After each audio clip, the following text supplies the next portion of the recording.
Welcome to our workshop, 3D printing, the first step to saving the world.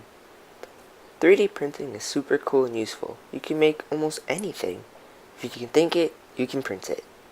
You can make so many practical things on your own, like bag clips, or even phone stands.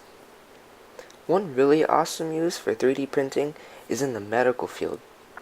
Medical companies have printed 3D prosthetic limbs, which can be a lot cheaper, faster, and more durable than their current aluminum counterparts.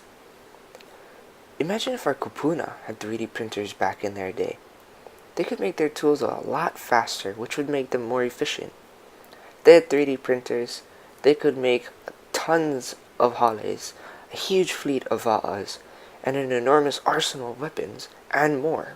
Here you can see my partner Braden and I making a 3D model of our ohe kapala, with the design already embedded into the stamp part. This took us less than an hour and was fairly simple. In our workshop, you will learn how to make your own dog tag. We will teach you the basic tips and tricks of 3D modeling and printing, and hopefully inspire you to make your own creations that can help save the world. So come on down to our workshop. We'll be in Mr. Canyon's room in the engineering building. Take that first step into the future. Ahui ho.